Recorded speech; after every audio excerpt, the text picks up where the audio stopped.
foi muito comemorada essa lei e sabe que é uma demanda da sociedade que quem pratica crimes de maus tratos seja punido.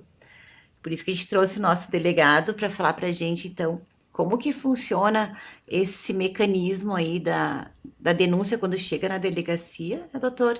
E qual que é o trâmite que ela leva, o que que é realmente punido ou não, como que o senhor quer começar a nos contar?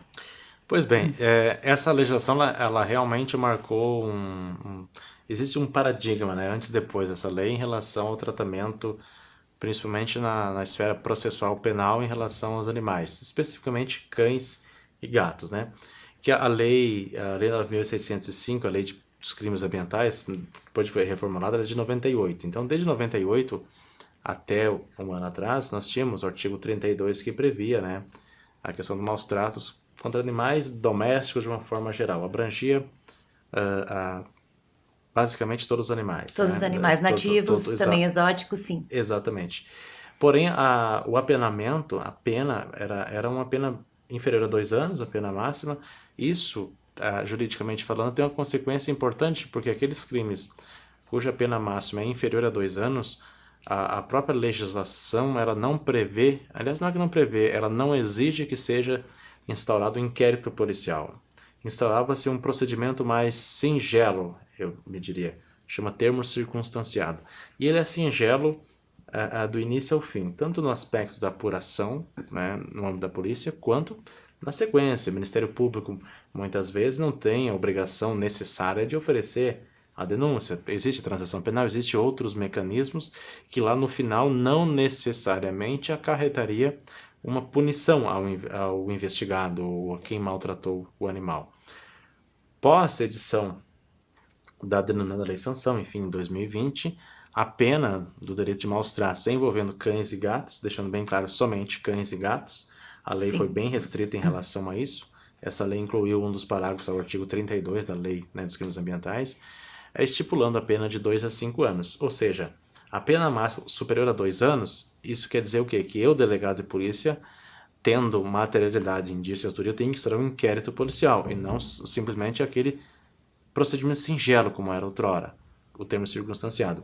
E um inquérito policial ele significa que lá no final pode haver um indiciamento, na investigação, no final da investigação, um indiciamento, e, enfim, havendo uma demonstração dos requisitos do crime, haver uma denúncia e uma condenação, O né? que que é indiciamento, doutor? Só para quem não sabe. A, Perfeito. No âmbito policial, o indiciamento é aquela conclusão quando o delegado de polícia, no final, ou enfim, durante a investigação, ele conclui, ele chega à convicção de que aquele investigado, ele sai do status de suspeito, do status de mero suspeito, e passa a ser indiciado, significa uma imposição de uma maior a dose de responsabilidade para aquele caso. Tu atribui a ele uma autoria daquele fato.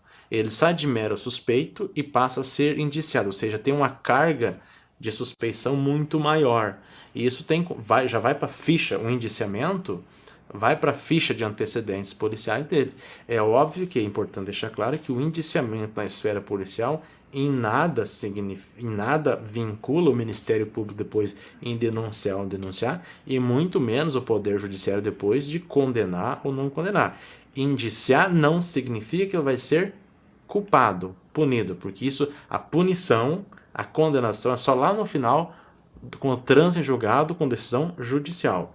Então, Decisão judicial é decisão do do juiz. juiz, exatamente. Então, se nós formos ler a lei, né, o artigo que dispõe que a pena é de 2 a 5 anos, maus tratos, né, no sentido lato, a cães e gatos, ele tem lá pena 2 a 5 anos, multa, proibição de guarda. São 3 tipos de pena. Vai ter um inquérito policial, o delegado vai indiciar ou não. O indiciamento não vai dizer, vai ter restrição, vai ter proibição de guarda, vai ter a pena X, Y, ou vai ter multa, etc. Lá no final, se o Ministério Público concordar e denunciar, e ser proporcionado direito de defesa para ele, segue todo o rito de um processo normal, um processo tal qual um crime de homicídio, de roubo, de tráfico, lá no final, o Poder Judiciário, o juiz, vai analisar o que tem ali e vai entender. Bom, esse caso aqui cabe pena X. cabe pena X e multa e proibição de guarda. Ou não, só cabe proibição, enfim. O Poder Judiciário é quem vai dizer lá no final qual que é a consequência, qual que é a sanção que aquele indivíduo será submetido em razão do ato praticado.